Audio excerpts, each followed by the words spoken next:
Hi everyone. I wanted to take you through an honest review today of a book I recently read called Quiet Leadership by David Rock.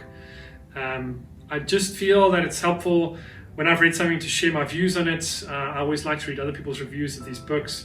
Sometimes you don't have the time to go into the detail, but actually primarily it's for me to be able to get to grips with what the book is really about. And I've been trying to use it in practice in our business. So I think this is something that CEOs genuinely need to get to grips with to some degree, but there's certainly also some issues I have with the book, and I want to talk through those. So briefly, the book, it's by David Rock. He is a neuroscientist, so he's coming at this from the point of view of the science of the brain, and he's written a number of other books, but he's always relating it to leadership, which is, I think, a very interesting perspective to come from, which is why the book does have some very interesting insights. So why this book? You know, as a CEO, you have this problem, of course, of managing the performance of your business, and it's largely affected by the people in your business. So you do a whole lot of work to recruit good people, but you do still find yourself in discussions where you are discussing performance of individuals and what's limiting their performance and how they could improve. And this book does talk to how to transform performance at work. It gives you a model to think through it. And, you know, these techniques do seem to work. I've tried a bit of them, but I've got some issues, and I'll talk about that at the end. So very briefly, the book is just divided into two parts. The first part talks about the neuroscience discoveries, so what's changed about how we understand the brain, and how those changes relate to then behavioral change. The second part is then the model. So how do you go from, you know, poor performance or performance issues to transforming that performance? So that's how the book is structured. Briefly, the first part, there's obviously a lot of science that goes into this, but essentially what they're saying is that the results that we see come from people's behavior, and those are the observable things. It's the tip of the iceberg that sticks outside the water. So the results we receive, let's say in terms of performance, a salesperson, you know, their total number of deals, is related to, of course, their behavior. So how many clients they spoke to, how many calls they made. Okay, that's what we can observe. Below the surface, there's emotions. So, you know, how are people feeling? How motivated are they, or how unmotivated, or what issues they're seeing. But that's all driven underneath essentially by the thinking. So how are you interpreting things? How are you thinking about things? That affects your emotions, which affects your behavior, which affects the results. So in the case of a poor performing salesperson, you know, it's easy to say, oh, well, they don't make enough calls. Then you focus on that behavior, but essentially what this book proposes is that you've got to start off with the thinking, because it's the thinking that results in the behavior and then gets to your final objectives. Now, the problem with changing people's thinking, that's where the neuroscience comes in, is that when we form habits, essentially we are forming pathways in the brain between different neurons, right? And those pathways start off quite weak, but the more you use them, the harder and the stronger they become, okay? We know about this through habits. So let's say you are a social smoker. You start off having 1 or 2 cigarettes when you meet up with friends, but you do it more often, and eventually that becomes quite a strong habit. It becomes difficult to get rid of it. Now, the studies show that obviously people's habits are coming from this type of thinking, and they've had it for many years probably. When you want to change that behavior, you actually cannot change those pathways. They are just too strong. In fact, every time you talk to someone about that existing habit, it just fires off the same neurons again, and you just keep reinforcing that way of thinking. The way to go about it is to create a completely new path, right? A new system of thinking or a new set of thoughts. And then those will start off quite weak. The person will still tend towards the stronger path, the old way of thinking, but you've got to find ways to revert them back to the new way of thinking and continually reinforce it, so that over time your behavior changes because the new path of thinking becomes dominant. That becomes the way that people tend to think about a problem, and therefore the behavior changes and eventually the results. So don't try and change somebody's existing thinking. create new thinking is essentially what the neuroscience is telling us. So the second part of the book is now, what's the process for creating new thinking? Right? And that's where the 6 steps come into. So he talks about the 6 steps to transforming performance. And also this way it's getting a bit complicated. Now, there are 6 steps. Let's start with the first one. When you're having a discussion, let's say with a colleague, and they're having a particular issue, it might be, friends saying, I'm having troubles hitting my sales targets. Okay, so instead of focusing on the problem, you've got to focus on the thinking. So in the discussion, the neuroscience tells you, help the person focus and become aware of their thinking. And firstly, let them do the thinking, don't just give answers. Focus on solutions, because if you focus on the problem, you're getting them back to the old way of thinking. Right? You've got to help them stretch. There's an interesting, and I like this, it's that sometimes somebody else can stretch you more than you can stretch yourself. Right? You will limit yourself. If you go to gym and you go into a training session, you'll be a lot easier on yourself than if you went with a trainer who pushes you actually beyond your limits. So stretching your thinking is important in that process. Whoever's doing the discussion must accentuate the positive. And I think there's another important part here I really found quite valuable. We as humans, we give ourselves and we receive a huge amount of negative feedback all the time. We are receiving, thousands of times more negative feedback than we do positive feedback. But we crave positive feedback so much. The suggestion, even in the book, is, let's say you're going to have a performance review with somebody.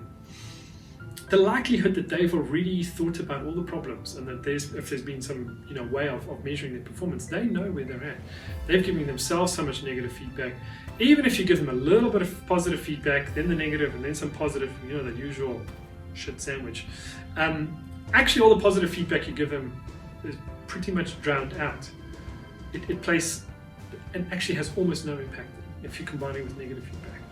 So the suggestion is actually just focus on the positive. Get the person thinking about the positive, because the negative brings you back to the old path.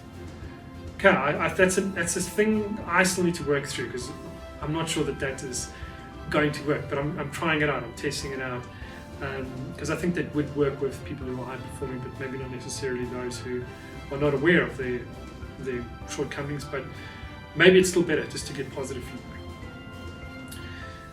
Second step, so now that you've focused on the thinking, you've got to listen for potential. So if you're the person helping the other one, you can sometimes be quite focusing, let's say, on the way you see the world, right? You come to it with a particular perspective, but you must understand you actually need to have distance from the other person, right? So that you can, with some clarity, just help the person through their thinking process. You're not there to give them an answer. Okay, so beware of getting into details. You don't want to go dive into the details of the problems. It's not about the details, it's about the thinking. Avoid filters. So you may already have in your mind some perspectives of how this person should be, right? You got some ideas of what's wrong and what's right and what's a good way of doing it. Beware of filtering what they're telling you and only focusing on stuff which you think is important. Another one which is important is agendas. You can go into these discussions with a particular agenda, like I want to improve this person's performance for my own good, or I want them to change their behavior for my purposes, and so you try and shortcut them to your particular problem. That doesn't work. Avoid drama as well. So if there's hot spots, touchy spots, it's not going to help you. Okay, I'll try and go through this a bit quicker now. Right, the other portion is when you speak with intent. Don't speak for too long, too many words. Be clear, be unambiguous when you're speaking to somebody. And one example they use is visualize something in your mind before giving it to the person, because you don't want to confuse them. You don't also want to rant on and talk about all sorts of things and go off the track, and they miss the essence. Part of this process is to get to the essence of the issue. And then it gets to I think the meat is the step 4, which is called this dance towards insight. So you don't have a singular process, but as you're discussing with a person, you're kind of going round and round a particular process. And the process is essentially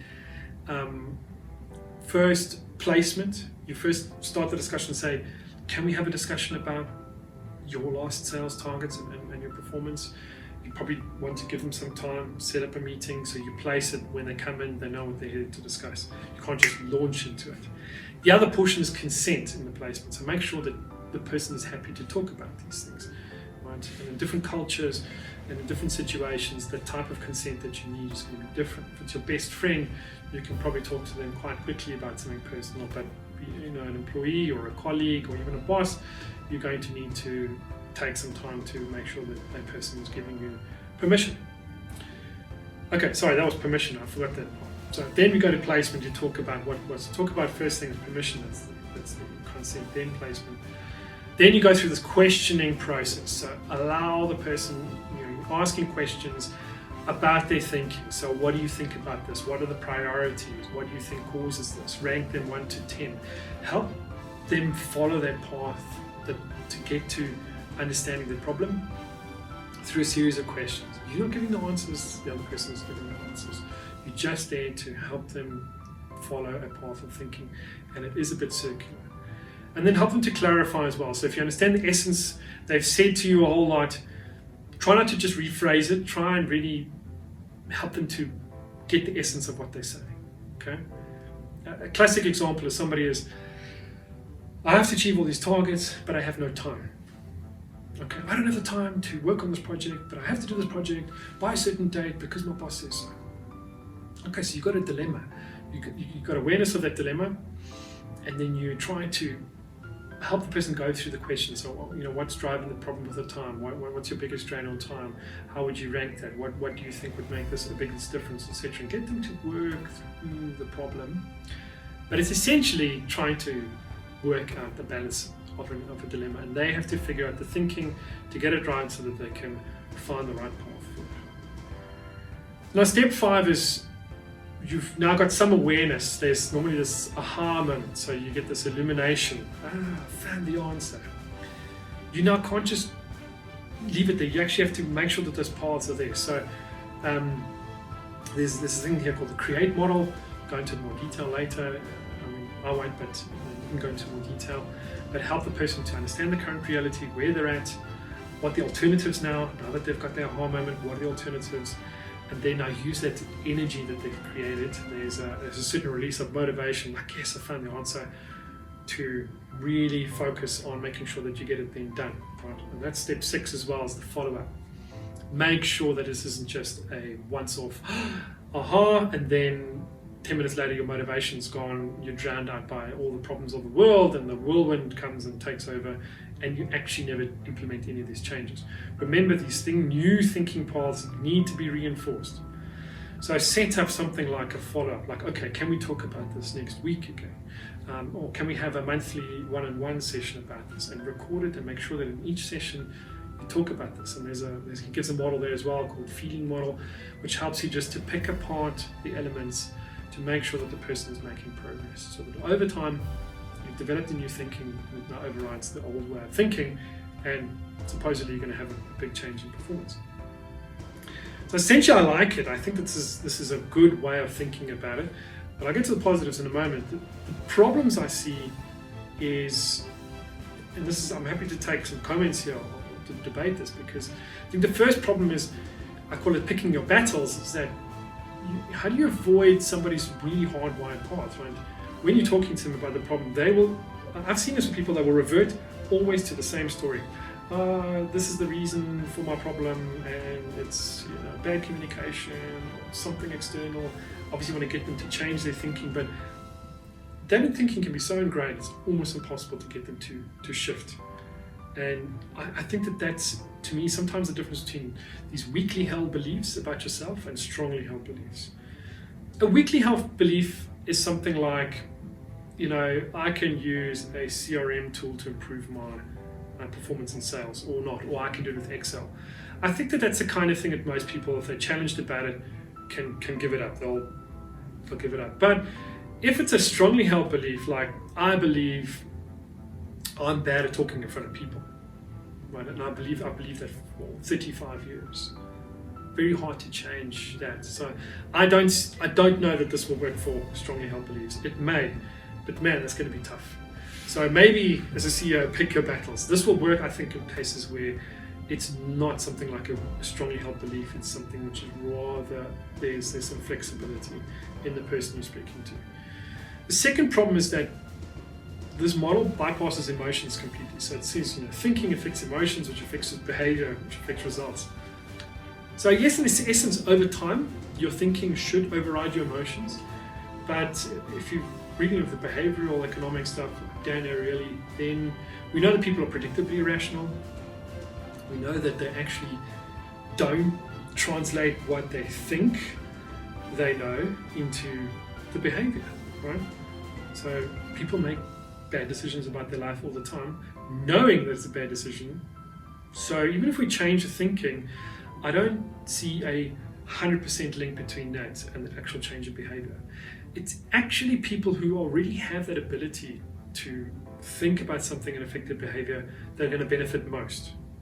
And that's probably your high performance people already in a business. Those who can take information and take feedback and digest it and have been able to change their behavior, are those that are probably already able to master their emotions. Those who cannot master their emotions probably are going to find that the change in thinking doesn't necessarily make the difference that you might expect from it. So that's still the jury out is on that one. I'd love to see that over time, yes, changing thinking relates to results, but I think that there's a human irrationality element in the middle there, which is going to make it hard. Two more problems. The model's very complex. So if you go into all these things, I'll be on step 3, I'm on step 3, and then I'm on step 4, I'm doing the dance, am I clarifying? I forget completely. 20 seconds into the discussion, I can't relate back to the model. So you kind of have to just understand what the model could possibly do for you, but I think either with lots of role playing, lots of training, maybe it'll work out right, but I just don't have the time for that. So I think that if you understand the important elements, it seems to help. And maybe over time I can get better, but I do think the model is a bit too complex, and I wish you could just soften it a little bit so that when you're in discussion you could identify where you're at, so you know what you're supposed to do next. And the final thing is, I don't know that behavioral change of employees is the CEO's job. Is that counterintuitive?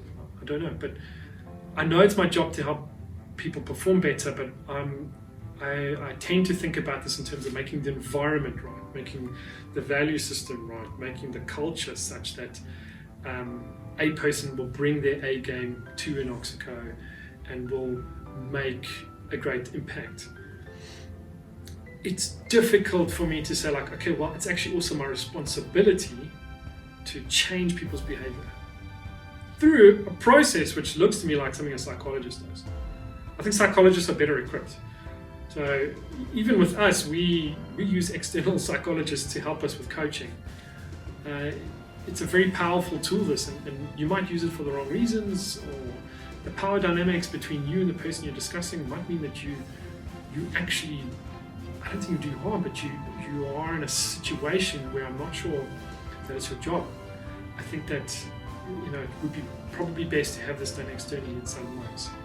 But if you're having this discussion with somebody and you realize that they're having performance issues and it's not related to their behavior, it's related to something deeper, great. And maybe in a quick discussion you can deal with some of these. But just beware, I think that there is sometimes going to be a overlap of responsibility here into a realm that's not your job as a CEO. At the end of the day, it's individuals' responsibility to manage their own behavior, and maybe you can give them these tools, or maybe you can arrange some sessions for them. Still, there's good stuff in here. A model is better than no model, so I'm talking about what I like. It's better to have a frame of reference that I can work with to help me understand what the challenges I'm dealing with. Okay. It also helps me to shift the blame, only focusing on the behavior of the person. So, you didn't get the right result, so I'm going to nail you for the bad behavior that I see. When I can see beyond that, I can see, okay, well, actually deeper, there's more of an issue. Like as I was saying, helps you identify potentially where the problems are, but maybe not the one to solve that problem. I also love other stuff that David Rock has done. So this book, I think, led me onto other videos of his. It's got this great thing called the SCARF model. You really should go and have a look at that, because it identifies just a little bit of how the threat and reward system affects how people might be, behaving to things in your business. That has a big impact on culture and on performance. And finally, I think that the neuroscience on this is not complete. It's still being investigated and it's getting better and better. So this book was released in 2006. Part of the reason why I went to look for David Rock is I was like, what else has he done since then? And there has been some stuff, but nothing clear. I'm sure there's going to be improvements on this. I'm sure it's going to build on these models and it's going to make them just a little bit easier to use and probably a bit easier for people to use for themselves, not just for leaders in a business to help improve performance of others. Okay, so that's it from me. I hope you enjoyed that review. I certainly enjoyed reading the book and learning about it.